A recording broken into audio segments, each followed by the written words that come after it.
Elena Volkov had been many things in her long life. A mother, a soldier, a keeper of old Earth traditions that most humans had forgotten when they spread across the stars. But right now, standing in the smoking ruins of what used to be her family's farm on the colony world of New Siberia, she was something far more dangerous than any of those titles suggested. She was angry. The Galactic Empire's survey ship had left deep grooves in the black soil where it landed.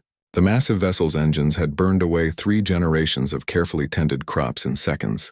But that wasn't what made Elena's weathered hands shake as she gripped her walking stick.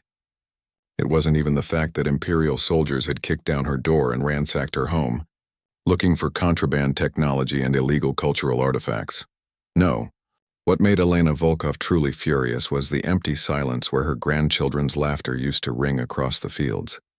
Mika and Anya were gone, taken by the Empire for cultural rehabilitation and proper galactic citizenship training. The official Imperial documents scattered across her kitchen floor made it all sound very reasonable and legal. Children of outlying colonies needed to be educated in proper Imperial ways. Old Earth customs were considered primitive and potentially subversive to galactic order.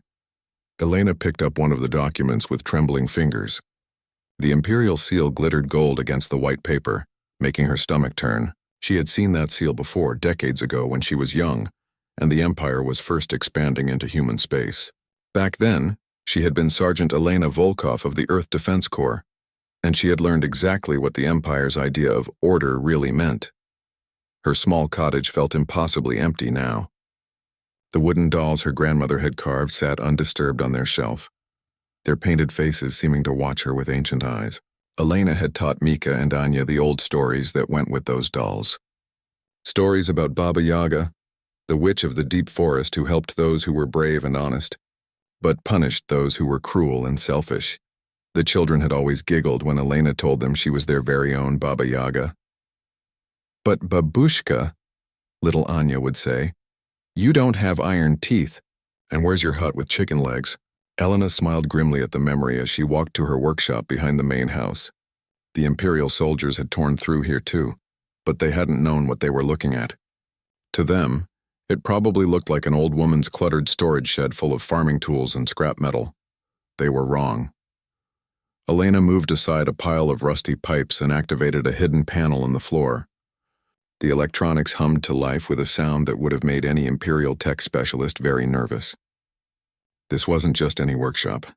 This was the carefully maintained arsenal of someone who had spent 30 years preparing for the day the Empire came for her family. The first thing she pulled from the hidden compartment was her old combat suit. The matte black armor still fit perfectly, its systems responding to her touch like they remembered her. Next came weapons that officially didn't exist. Pulse rifles that could punch through Imperial armor, electromagnetic grenades that would shut down their fancy electronics, and a few very special items she had acquired during her years fighting for human independence. But the most important thing she retrieved wasn't a weapon at all. It was a small furry creature that looked up at her with bright, intelligent eyes and made a sound somewhere between a purr and a growl. "Hello, Yuki," Elena said softly, reaching down to scratch behind the animal's ears. "Miss me?"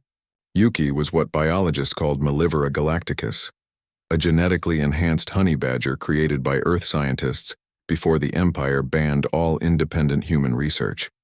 The little creature was stronger than a gorilla, faster than a cheetah, and absolutely fearless in the face of danger. More importantly, Yuki had been bonded to Elena since birth, making them a team that had once been legendary among the resistance fighters. The Empire thought they had wiped out all the enhanced animals decades ago. They were wrong about that too. Elena strapped on her armor and checked her weapons while Yuki explored the workshop, reacquainting himself with their old hideout. The little badger had spent the last 15 years in stasis, waiting for the day Elena would wake him up. She had hoped that day would never come.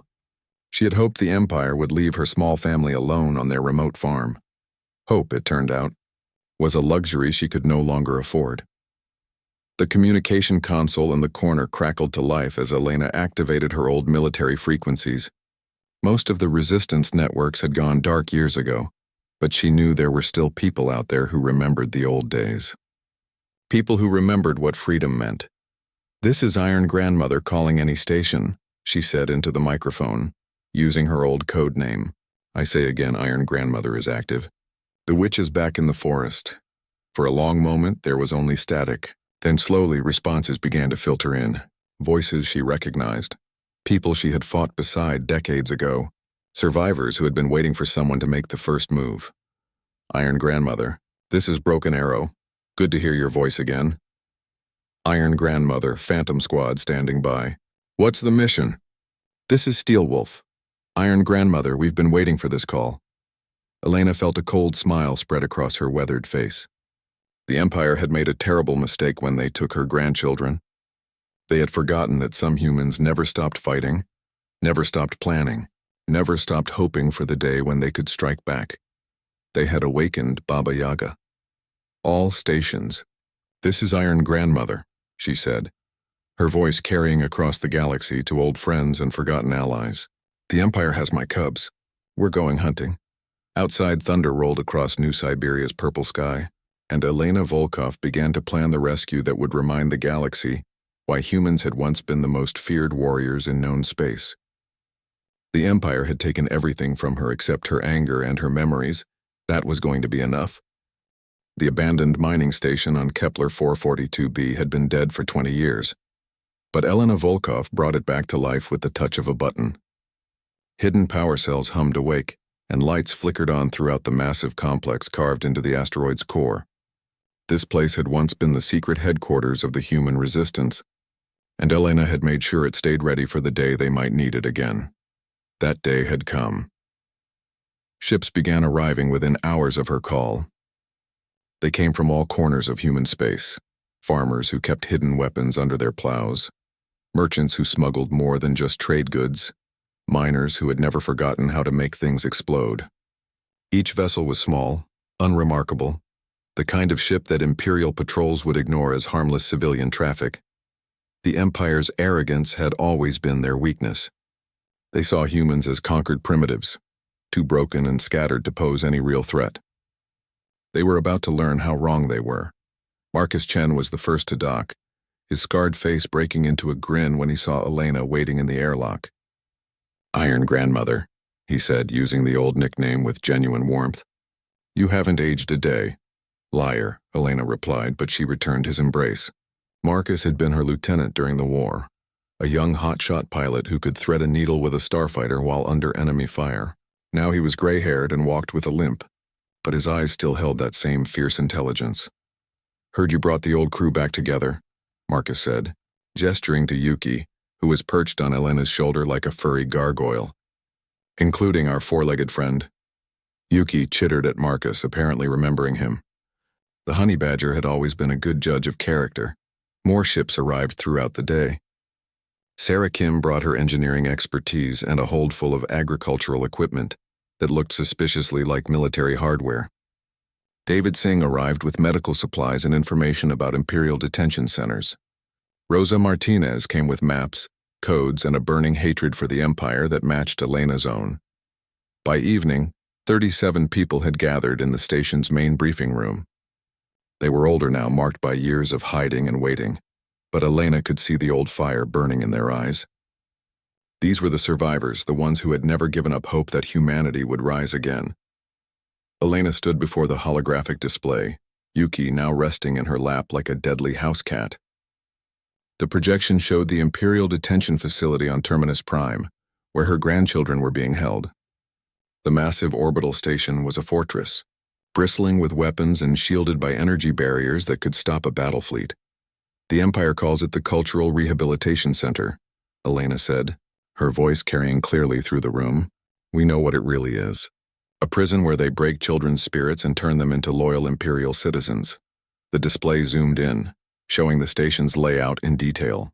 Guard rotations, security checkpoints, the holding areas where kidnapped children were kept while Imperial psychologists worked to erase their humanity. My grandchildren are in Section C, Level 15, Elena continued, along with 300 other human children stolen from their families across the sector. We're going to get them all out. A murmur ran through the room. Terminus Prime wasn't just heavily defended. It was supposed to be impregnable. The Empire used it to house their most dangerous political prisoners, the ones they wanted to make an example of. How? Asked Sarah Kim. Elena, I love you like a sister, but that place is a fortress. We'd need a fleet to crack those defenses. Elena smiled, and several people in the room suddenly looked very nervous. They remembered that smile from the old days. It usually meant Elena was about to do something that would make Imperial commanders wake up screaming. We don't need a fleet, she said. We need to be clever. The Empire's strength is also their weakness. They're too big, too confident, too sure that nobody would dare challenge them directly. The hologram shifted, showing Elena's plan in animated detail. It was audacious, insane, and absolutely typical of the woman who had once held off an entire Imperial fleet with nothing but determination and a badly damaged corvette. We're going to walk right through the front door, Elena explained. Sarah, I need you to modify our ships to look like Imperial courier vessels. Nothing fancy, just enough to fool their sensors at long range. Can do, Sarah said, already making notes on her tablet. What about the security codes? David Singh raised his hand. I can help with that. My brother works Imperial Communications. He owes me a favor. Elena nodded approvingly. Rosa, I need you to create false identities for our people. Make us look like Imperial Social Services inspectors doing a surprise audit of the facility. The Empire loves their bureaucracy, Rosa said with a wicked grin. I can make paperwork so boring and official that the guards will be desperate to get rid of us. What about weapons? Asked Marcus. They'll scan us when we dock. Elena reached down and scratched Yuki behind the ears. That's where our secret weapon comes in. Yuki isn't listed in any Imperial database as a dangerous species. To them, he'll just look like an old woman's pet. The honey badger looked up at her with intelligent eyes, almost as if he understood the plan. In many ways, he probably did. Yuki had been genetically engineered not just for physical enhancement, but for intelligence that bordered on human-level reasoning. Once we're inside, Elena continued, we split into teams. Group 1 creates a distraction in the administrative sector, something big and flashy that will draw most of the guards away from the detention levels. I love distractions, said Marcus, cracking his knuckles. Group 2 goes after the children. The facility's own systems will work against them. In an emergency, the cells automatically unlock to prevent prisoners from being trapped. We just need to trigger the right kind of emergency. And Group 3? Asked Sarah. Elena's expression darkened. Group 3 comes with me to the command center. We're going to have a conversation with whoever's in charge of this place. I want them to understand exactly what happens when you take a Baba Yaga's children. The room fell silent. Everyone there had seen Elena in combat, had watched her tear through Imperial forces like an avenging angel. The idea of her having a conversation with their enemies was genuinely terrifying. The Empire thinks they've broken us, Elena said, standing up and looking each person in the eye. They think humans are just another conquered species, grateful for their guidance and protection. Tomorrow we're going to remind them why their ancestors used to tell stories about monsters that lived in Earth's dark forests. Yuki chittered softly, a sound that somehow managed to be both cute and menacing at the same time. Questions? Elena asked. There were none. These people had been waiting decades for this moment, and they trusted Elena Volkov with their lives. They had good reason to. She had never let them down before. Then let's go save some children, Elena said, and maybe remind the galaxy what happens when you anger a grandmother. Outside the station's viewports, stars wheeled slowly in the eternal darkness of space, indifferent to the plans being made in their light. But somewhere among those distant suns, 2 young children were crying themselves to sleep in a cold Imperial cell, not knowing that their grandmother was coming for them. The Empire had made the oldest mistake in the galaxy. They had threatened Baba Yaga's family. Now they were going to pay for it. The Imperial Social Services transport bureaucratic. Efficiency looked exactly like what it was supposed to be. A boring government vessel full of clipboard-carrying officials who could make anyone's life miserable with the right forms. The fact that it was actually Elena's modified assault, ship iron grandmother with fake transponders and Sarah Kim's masterful exterior. Work was a secret that would hopefully stay hidden. For the next few hours, Elena adjusted her conservative gray suit and checked her fake identification badge one more time. According to her papers, she was Senior Inspector Margaret Thornfield, a career bureaucrat with 30 years of experience, making Imperial facilities comply with regulations. The persona was perfect. Exactly the kind of person guards would want to avoid talking to. Coming up on Terminus Prime, Marcus reported from the pilot's seat. He was wearing an Imperial uniform that made him look like a bored transport captain who had been flying social services inspectors around the galaxy for far too long. Through the viewport, the detention facility grew larger as they approached. Terminus Prime was a massive structure, built like a metal flower with 5 arms radiating out from a central hub. Each arm was 3 kilometers long and housed different types of prisoners. Section C, where the children were kept, was painted a cheerful yellow that was supposed to make the place look friendly and educational. Elena thought it looked like a giant trap waiting to snap shut. Imperial Station Terminus Prime. This is Transport Bureaucratic Efficiency requesting permission to dock, Marcus said into the comm system, his voice perfectly capturing the tone of someone who had made this same call 1,000 times before. Bureaucratic Efficiency. This is Terminus Prime Control. We have no scheduled inspections today. Elena leaned over and activated her microphone. Control, this is Senior Inspector Thornfield. We're conducting a surprise compliance audit as mandated by Imperial Regulation 445C regarding the care and education of relocated minor citizens. I trust you're not trying to interfere with an official Imperial investigation? There was a long pause. Elena could practically hear the confusion and panic in the control room as some poor communications. Officer tried to figure out whether he was allowed to turn away someone who sounded that official and that angry. Negative, Inspector. You're cleared for docking Bay 7. Please stand by for security screening. Very good, Control. Please have your facility commander meet us at the dock. I'll need to review your documentation immediately. Elena switched off the comm and allowed herself a small smile. Rosa Martinez had done excellent work with the fake regulations. Imperial Regulation 445C didn't actually exist, but it sounded exactly like something the Empire would create. Bureaucratic, complicated, and threatening to anyone who didn't follow it perfectly. Behind her, the rest of the team was making final preparations. David Singh was reviewing his medical scanner readings, looking every inch the concerned health inspector. Sarah Kim had somehow transformed herself into a safety compliance officer who looked like she could shut down the entire facility with a single violation report, and curled up in Elena's specially modified briefcase, Yuki was taking a nap. The honey badger had been surprisingly cooperative about being smuggled aboard in disguise. Elena suspected he understood that staying hidden was crucial to the mission's success. The ship shuddered slightly as they entered the station's docking bay. Through the security screens, Elena could see Imperial guards taking positions around their landing pad. Standard procedure, but it still made her nervous. If their cover was blown now, they would be trapped inside the Empire's most secure prison with no way out. Remember, she said quietly to her team, we're bored government inspectors doing a routine job we've done 100 times before. Act like you'd rather be anywhere else. The airlock cycled open with a hiss and Elena stepped onto Terminus Prime for the first time. The docking bay was sterile and white, with Imperial propaganda posters covering every available wall surface. Happy families praised the Empire's wisdom, while smiling children learned proper galactic citizenship in bright, clean classrooms. Elena wanted to burn it all down.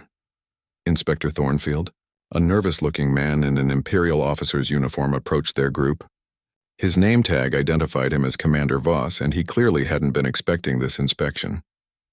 I'm sorry, but we weren't informed of any scheduled audit. That's the point of a surprise inspection, Commander, Elena said coldly, not bothering to look up from her clipboard. Imperial Central Command has received concerning reports about this facility's compliance with child welfare regulations. We're here to verify that you're following proper procedures. Commander Voss paled slightly. Of course, Inspector. How can we assist you? Elena consulted her fake documentation with the air of someone who had memorized every regulation in the Imperial Code.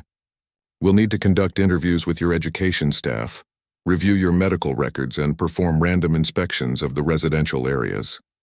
Standard procedure. The residential areas are currently in their study period, Voss said carefully. Perhaps we could schedule— Commander? Elena interrupted, her voice taking on the dangerous tone that had once made Imperial admirals reconsider their life choices. Are you suggesting that we schedule our surprise inspection? Are you perhaps unfamiliar with the meaning of the word surprise? No, ma'am. Of course not.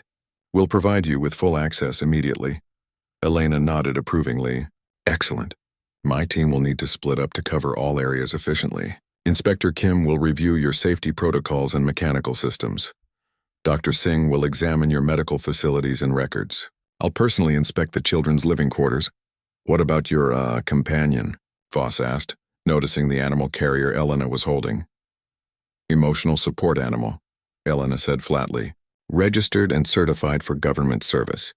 Surely you're not going to discriminate against a disabled Imperial inspector? Voss looked like he wanted to sink through the floor. Discriminating against disabled government employees was the kind of career-ending mistake that could land someone in a detention facility themselves. Of course not, Inspector. Right this way. As they walked through the station's corridors, Elena memorized every detail. Guard positions, security checkpoints, emergency exits. The layout matched her intelligence reports. But seeing it in person revealed dozens of small details that could mean the difference between success and disaster.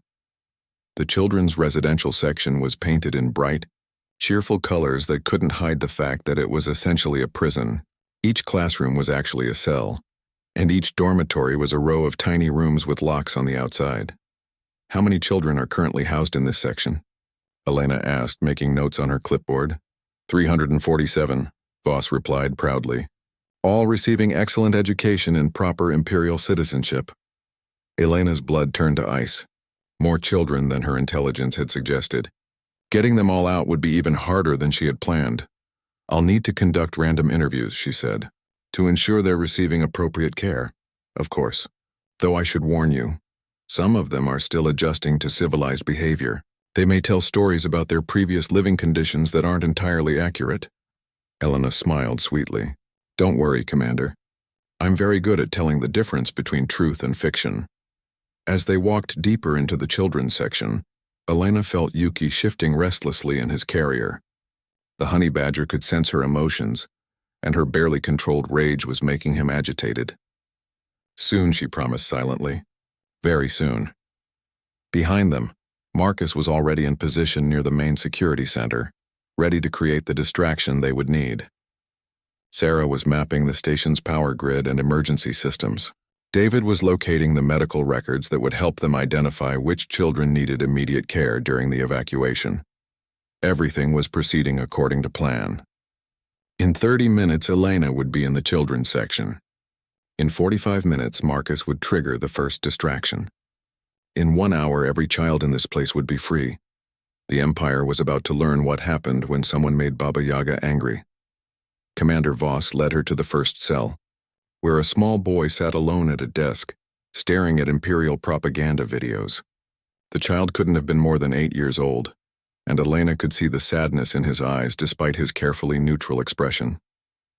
This is Subject 447C, Voss said casually, originally from the Kepler colonies.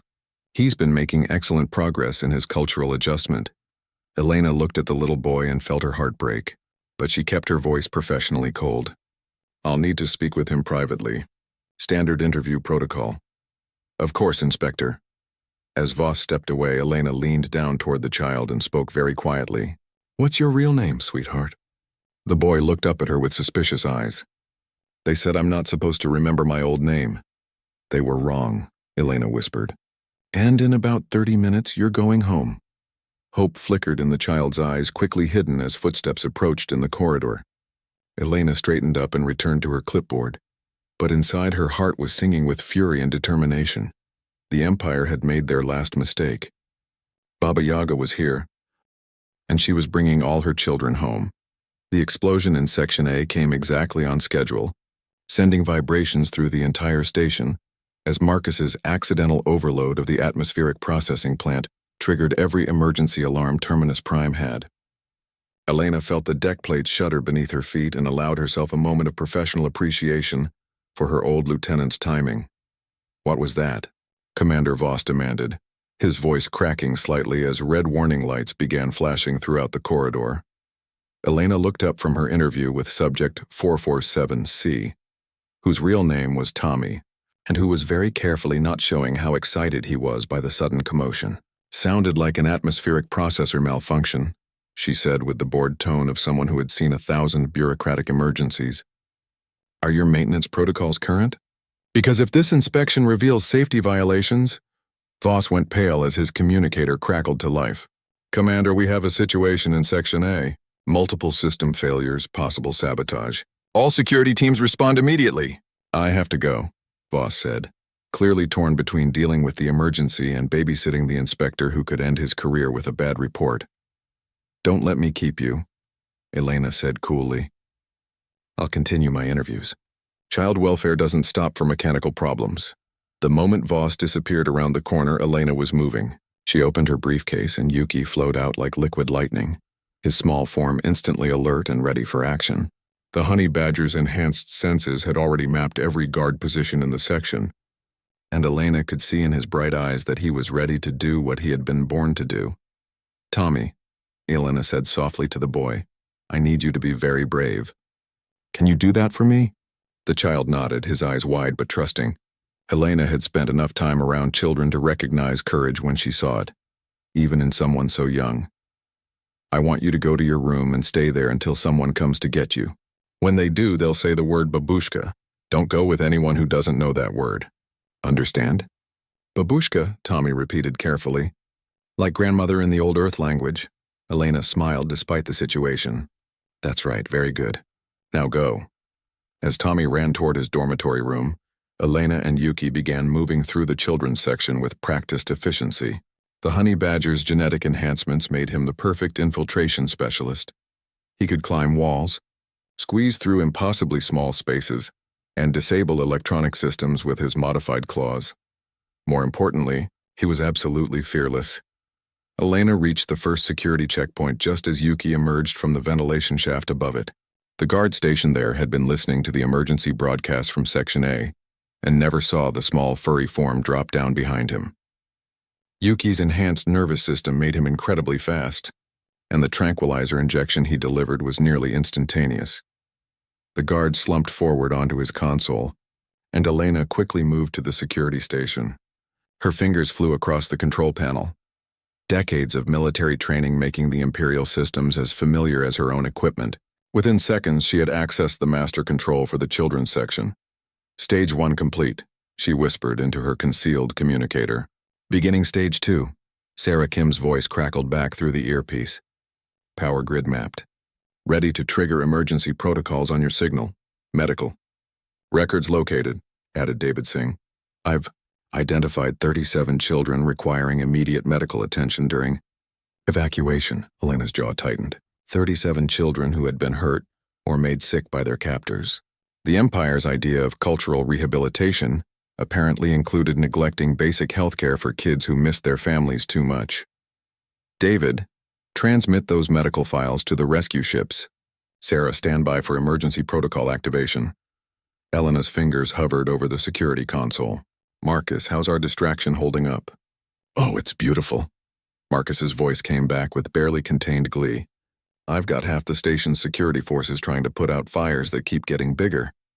They think they're dealing with a massive system failure.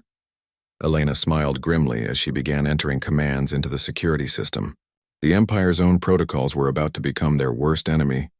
In the event of a station-wide emergency, all detention cells were programmed to unlock automatically to prevent prisoners from being trapped. It was a safety feature designed to protect inmates from disasters.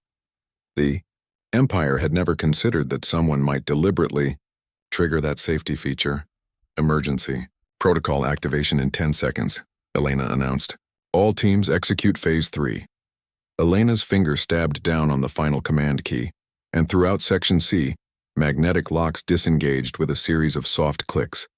Emergency lighting bathed the corridors in amber light as the station's computer systems registered a catastrophic hull breach in the children's section. The effect was immediate. Cell doors swung open throughout the level, and confused, frightened children began emerging into the corridors. Elena had been prepared for chaos, but the reality was heartbreaking. These kids had been taught to fear punishment for any unauthorized movement, and many of them stood frozen in their doorways, too scared to step into the corridor. Listen to me, Elena called out, her voice carrying clearly through the section. My name is Elena, and I'm here to take you home. Everyone who wants to see their families again, follow me. The response was electric. Children poured out of their cells, their faces lighting up with desperate hope. Elena saw human kids from a dozen different colonies, all wearing the same gray uniforms, all bearing the same haunted expression of children who had been stolen from everything they loved. And there, in the crowd of emerging children, Elena saw two familiar faces that made her heart soar. Babushka! Mika and Anya ran toward her, their voices high with excitement and relief. Elena dropped to her knees and caught them both in a fierce embrace, feeling tears she hadn't shed in decades running down her cheeks. "My little ones," she whispered. "Babushka's here. Everything's going to be all right now." But even as she held her grandchildren, Elena's tactical mind was working. They had maybe 5 minutes before the security teams realized the emergency in Section A was a diversion and came rushing back here. 5 minutes to evacuate over 300 children from a fortress in space. It should have been impossible. Fortunately, Elena Volkov had made a career out of doing impossible things. "Everyone listen," she called out, standing up but keeping one hand on each of her grandchildren. "We're going to play a game called Follow the Grandmother. The rules are simple. Stay together, do exactly what I say, and we're all going home today." Yuki chittered from his position near the main corridor junction, where he was keeping watch for returning guards. The honey badger's enhanced hearing had picked up the sound of running footsteps in the distance. Their time was running out. Elena activated her communicator. "Sarah, trigger the emergency evacuation lighting." "David, are the medical teams ready?" "Standing by," came the replies. "Marcus, we need extraction routes cleared now." "Already on it. You should have a clear path to the docking bays in about 90 seconds. Elena looked down at the sea of young faces surrounding her. 347 children who had been taken from their families, traumatized and educated to forget who they really were. The Empire had tried to break their spirits and turn them into obedient citizens. They had failed. "All right, my brave ones," Elena said, her voice carrying the authority of someone who had led soldiers through impossible battles. "Let's go home." As the group began moving toward the evacuation route, little Anya tugged on Elena's sleeve. "Babushka, is this really happening? Are we really going home?"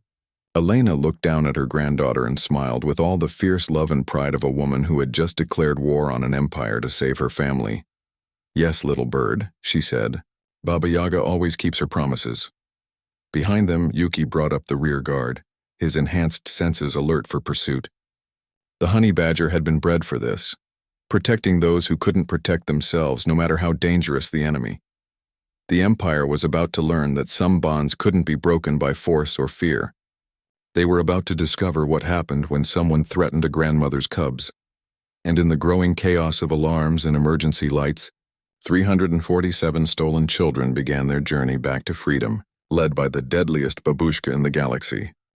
The evacuation route through Terminus Prime's maintenance corridors was like something from Elena's worst nightmares. 347 children moving through narrow passages designed for repair crews, their small faces lit by emergency lighting that cast dancing shadows on the metal walls. Some of the youngest ones were crying softly, overwhelmed by the chaos and noise, while others clutched makeshift toys or precious belongings they had managed to hide from their captors. Elena moved through the group like a shepherd guiding her flock, Yuki ranging ahead to scout for danger while Marcus's voice provided updates through her earpiece. The honey badger's enhanced senses were proving invaluable. Twice he had detected Imperial security patrols in time for the group to hide in side passages, and once he had found a faster route when their original path was blocked by emergency bulkheads. "Babushka," whispered a small girl with dark hair and scared eyes. "What if they catch us?"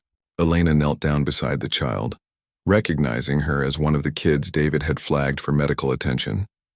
The girl was too thin, and Elena could see the marks of restraints on her wrists where she had probably struggled against her captors. "What's your name, sweetheart?" Elena asked gently. "They call me Subject 892C, but my mama called me Luna." Elena felt her anger spike again, but kept her voice calm and reassuring. "Luna is a beautiful name. And Luna, I promise you that we're not going to get caught. Do you know why?" The girl shook her head. "Because I'm very good at keeping promises, and because I have friends helping us." Elena gestured to Yuki, who had returned from his scouting run and was now sitting patiently beside them. "This is Yuki. He's my partner, and he's very good at making sure bad people can't hurt children." Luna's eyes widened as she looked at the honey badger. "He's so small. How can he fight the soldiers?" Yuki tilted his head and made a soft chittering sound that somehow managed to convey both friendliness and deadly determination. Then, to demonstrate, he scrambled up the wall with impossible speed and hung upside down from the ceiling, his claws finding purchase on the smooth metal as easily as if it were tree bark. "Size doesn't matter when you have heart," Elena said, smiling as Yuki dropped back down to the floor. "And all of us here have very big hearts." The procession continued through the maze of maintenance passages, Elena's team providing updates as they worked to clear their escape route.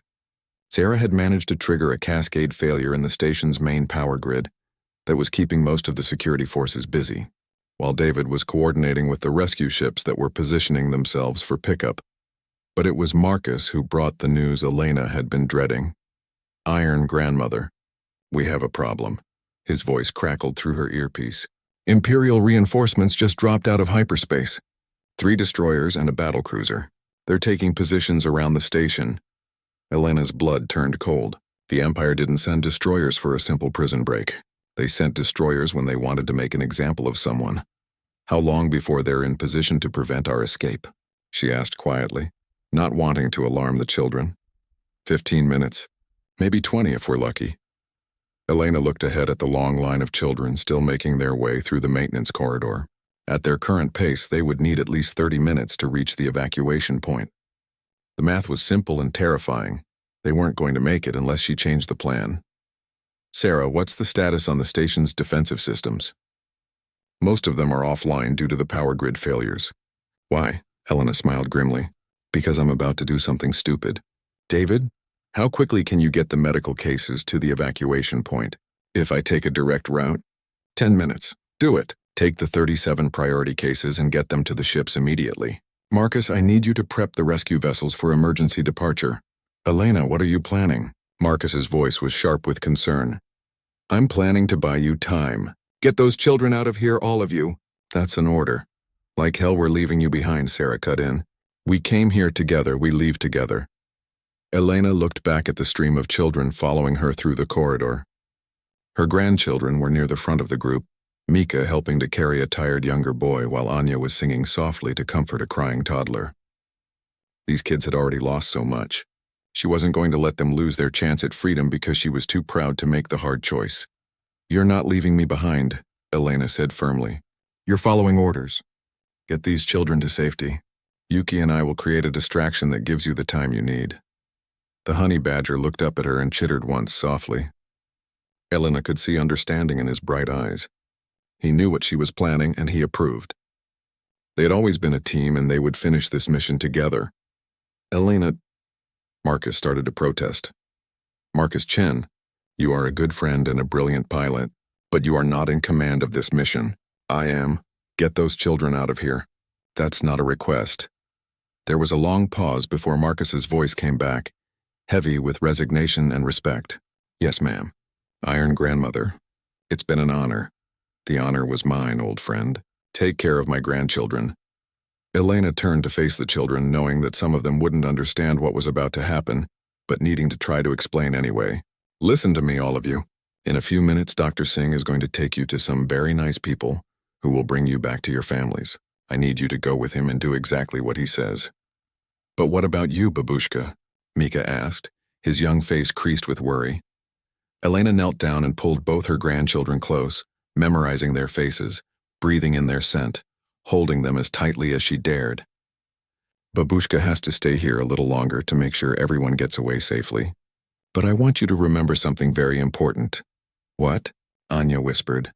"I want you to remember that you are both incredibly brave, and that your mama and papa are waiting for you back home, and that your babushka loves you more than all the stars in the sky." Tears were running down Elena's cheeks now, but her voice remained steady.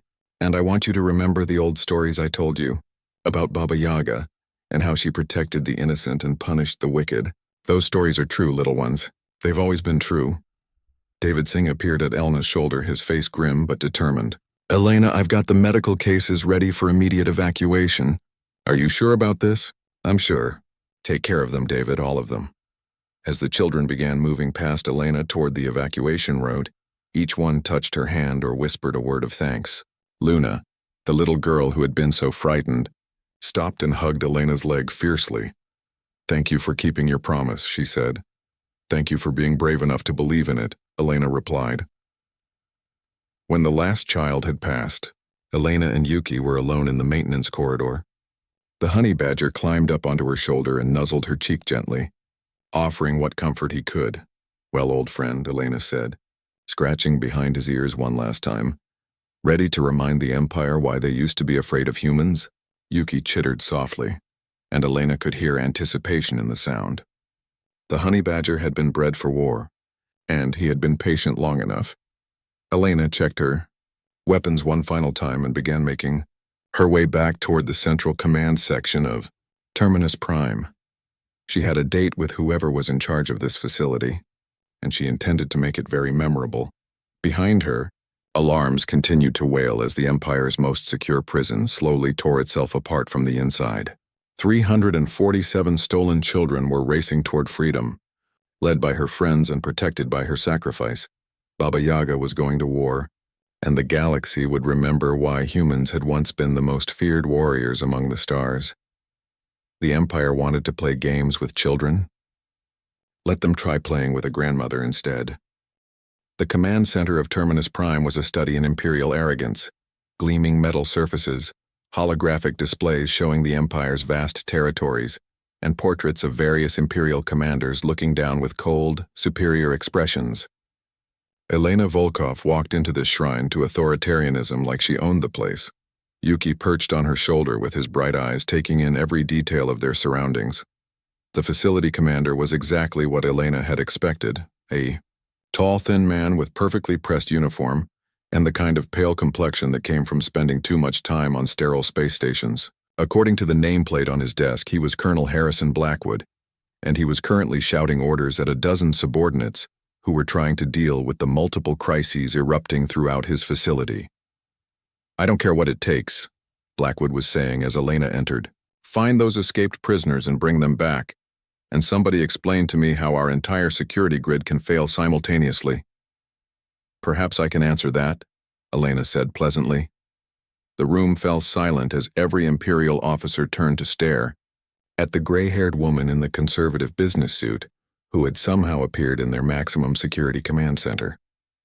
Elena smiled at them with the kind of warmth that made seasoned soldiers check their weapons. Who the hell are you? Blackwood demanded. How did you get in here? I walked through the front door, Colonel, just like I told your people I would. Elena removed her fake identification badge and let it clatter to the floor. Senior Inspector Margaret Thornfield was getting tiresome anyway. I prefer my real name. Elena straightened to her full height, and suddenly the conservative bureaucrat was gone. In her place stood someone who radiated the kind of quiet menace that came from decades of combat experience and absolute certainty in her cause. My name is Elena Volkov. Some people used to call me Iron Grandmother. But the children you kidnapped know me as Baba Yaga. The color drained from Blackwood's face as recognition dawned. Every Imperial officer had heard the stories about the human resistance, about the woman who had held off entire fleets with nothing but determination and tactical brilliance. Most of them had assumed she was dead. Impossible, Blackwood whispered. You're supposed to be dead, retired, broken by your Empire's glorious conquest? Elena's voice carried the edge of a blade drawn from its sheath. I'm sorry to disappoint you, Colonel, but rumors of my death have been greatly exaggerated. Yuki chittered softly from her shoulder, and several of the Imperial officers took involuntary steps backward. The honey badger might look like an ordinary animal to them, but there was something in his posture that suggested he was anything but harmless. Seize her, Blackwood ordered. But his subordinates hesitated. Elena Volkov might be an old woman, but old women didn't usually stroll into maximum security facilities and introduce themselves by their legendary war names. Elena smiled at their hesitation. I wouldn't recommend that, gentlemen. Yuki here gets very protective when strangers try to grab me, and honey badgers are notorious for their gentle, forgiving nature. As if to emphasize her point, Yuki's claws extended slightly, and the sound of metal scraping against metal filled the silence. The Imperial officers looked at the small animal with new respect and considerable nervousness. What do you want? Blackwood asked, trying to regain some semblance of authority. What I want, Colonel, is very simple.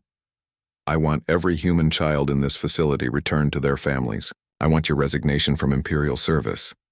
And I want you to send a message to your superiors explaining exactly what happens when they take a grandmother's children. Blackwood laughed, a sound with no humor in it. You're insane if you think I'm going to... His words were cut off as Elena moved. The conservative businesswoman was gone completely now, replaced by someone whose speed and precision belonged in nightmares.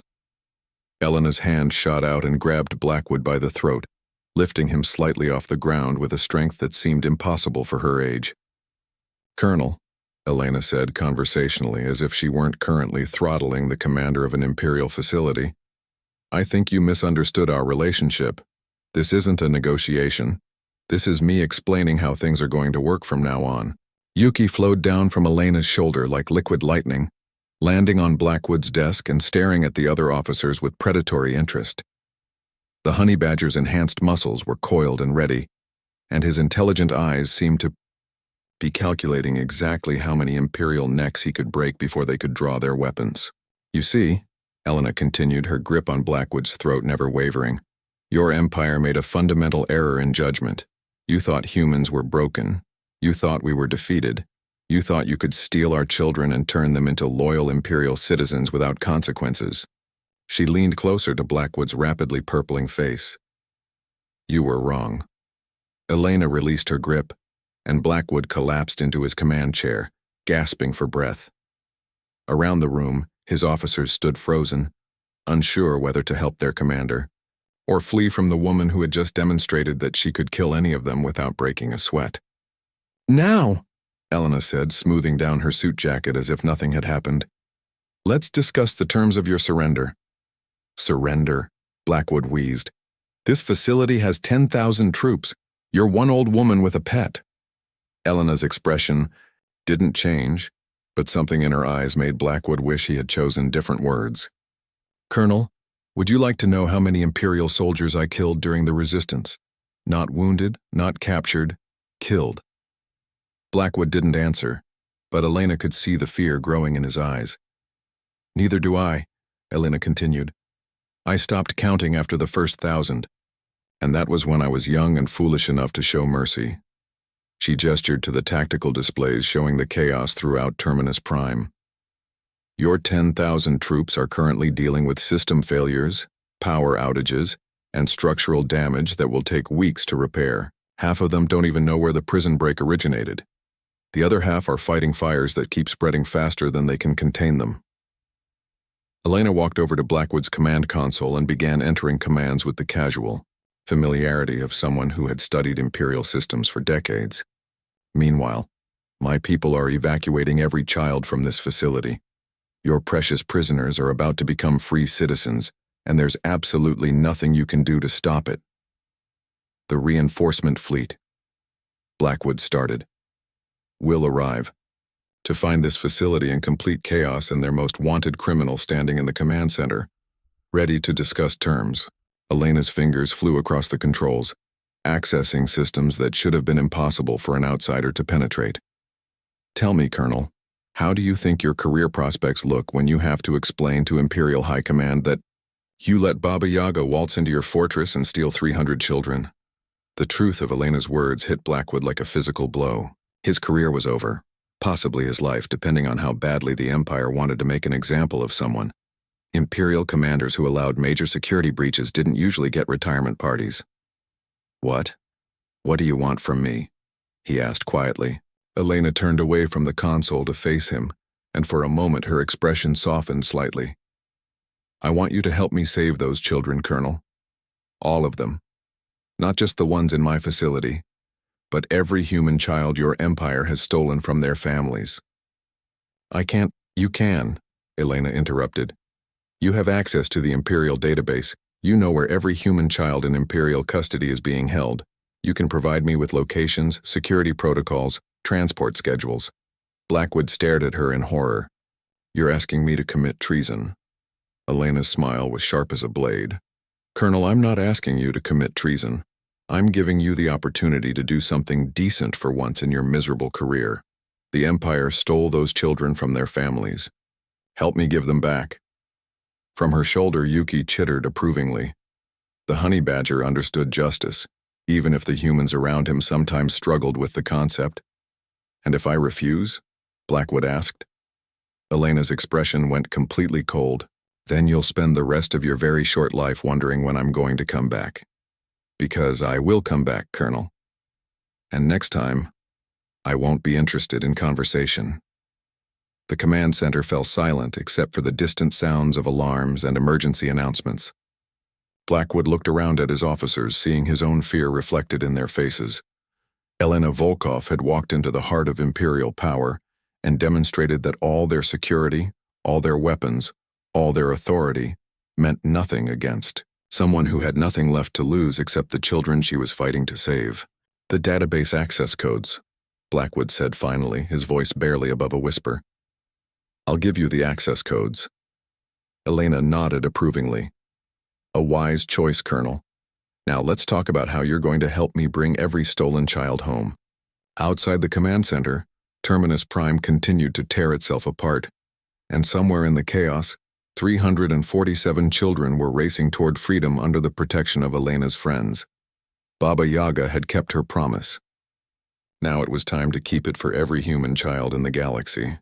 6 months after Terminus Prime, Elena Volkov stood on the observation deck of the liberated colony ship New Harmony, watching as the last group of rescued children reunited with their families on the planet below. The scene never got old. Parents crying with joy as they held sons and daughters they thought they'd lost forever. Children running across landing fields into the arms of grandparents and siblings who had never stopped hoping. Yuki was curled up in her lap, purring softly as he watched the reunion through the viewport. The honey badger had become something of a celebrity among the rescued children, who had taken to calling him Uncle Yuki and bringing him treats they smuggled from their meals. Elena suspected he was getting spoiled, but after everything he'd been through, a little spoiling seemed appropriate. "Final count is in," Marcus said, joining her at the viewport.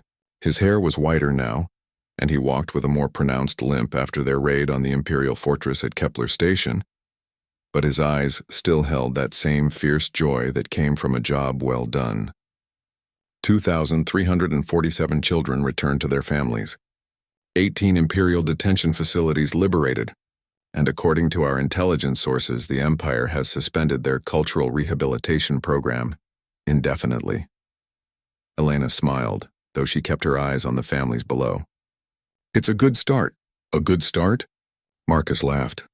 "Elena, we've crippled their entire child-snatching operation.